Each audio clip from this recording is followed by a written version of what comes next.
സംസ്ഥാന കാർഷിക വികസന കർഷകക്ഷേമ വകുപ്പിന്റെ നേതൃത്വത്തിൽ ഹരിതാരവം 2K25 എന്ന പേരിൽ കോഴ ഫാം ഫെസ്റ്റ് നടത്തുന്നു. ഇതിന് മുന്നോടിയായി വാഴൂർ ബ്ലോക്കിലെ കർഷകർക്കും വനിതകൾക്കുമായി കപ്പയരിയൽ മത്സരം നടത്തി. പൊൻകുന്നം രാജേന്ദ്ര മൈതാനിയിൽ നടന്ന കപ്പയരിയൽ മത്സരം Vazhoor block panchayat president Mukesh K Mani ഉദ്ഘാടനം ചെയ്തു.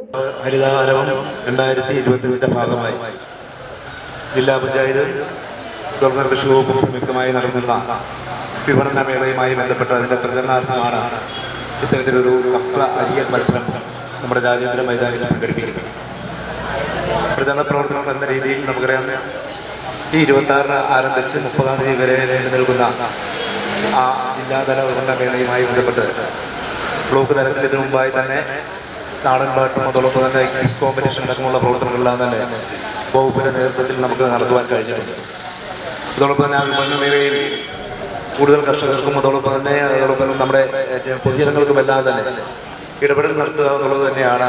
അതിന്റെ വിജയത്തിനായിട്ടാണ് ഇത്തരത്തിലൊരു കപ്പയരിയൽ മത്സരം നമുക്ക് സംഘടിപ്പിക്കാൻ കഴിയുന്നത്. Chirakkadavu panchayat president advocate CR Sreekumar, vice president Sathi Surendran, standing committee ചെയർമാൻമാരായ advocate Sumesh Andrews, Antony Martin, block panchayat അംഗങ്ങളായ മിനി സേതുനാഥ്, B രവീന്ദ്രൻ നായർ, വാഴൂർ കൃഷി അസിസ്റ്റന്റ് ഡയറക്ടർ സിമി ഇബ്രാഹിം, വിവിധ പഞ്ചായത്തുകളിലെ കൃഷി ഓഫീസർമാർ തുടങ്ങിയവർ പങ്കെടുത്തു. 15 പേരാണ് കപ്പ അരിഞ്ഞത്. 3 റൗണ്ടുകളിലായിരുന്നു മത്സരം. ചിറക്കടവ് സ്വദേശികളായ സരളാമണി 1-ാം സ്ഥാനവും ജൈനമ്മ 2-ാം സ്ഥാനവും എൽസമ്മ ജോസഫ് 3-ാം സ്ഥാനവും നേടി. 1.5 കിലോ കപ്പ വീതമാണ് അരിഞ്ഞത്. ആത്മ പദ്ധതി ഉദ്യോഗസ്ഥർ മത്സരത്തിന് നേതൃത്വം നൽകി. News bureau, Ponkunnam.